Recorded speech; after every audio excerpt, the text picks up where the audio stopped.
Class room లోకి sudden గా ఒక వింతైన మృగం వస్తుంది. దీన్ని చూసి టీచర్ అలాగే ఇద్దరు పిల్లలు భయపడిపోతూ ఉంటారు. కానీ ఈ మృగానికి కళ్ళు మసకగా కనిపించడం వల్ల వీరిని గుర్తించలేదు. ఇది అక్కడే బల్ల మీద ఉంటూ భయంకరంగా అరుస్తూ ఉంటుంది. దీని కేకలకు పిల్లలు భయంతో పాసుపోసేస్తారు.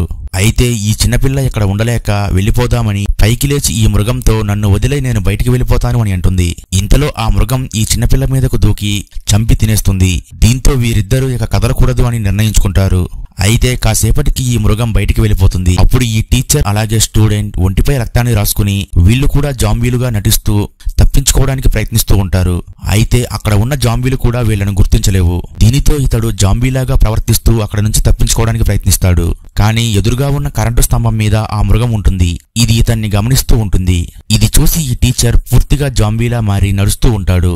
కానీ వెనకాల వస్తున్న స్టూడెంట్ మాత్రం జాంబీలా నటించడం రాక అలానే ఉండిపోతాడు. అప్పుడు ఈ మృగం ఈ పిల్లాడి దగ్గరికి వస్తుంది. ఇతడిని తినేయడానికి సిద్ధమయ్యి అక్కడ ఉన్న జాంబీలను పిలుస్తుంది. దీనితో ఈ టీచర్ ఆ పిల్లాడిని కాపాడడానికి పరిగెట్టుకుంటూ వచ్చి అక్కడ ఉన్న ఒక గోతిలో పడిపోతాడు. నెక్స్ట్ పార్ట్ కావాలంటే వీడియోని లైక్ చేసి పార్ట్ 2 అని కామెంట్ చేయండి.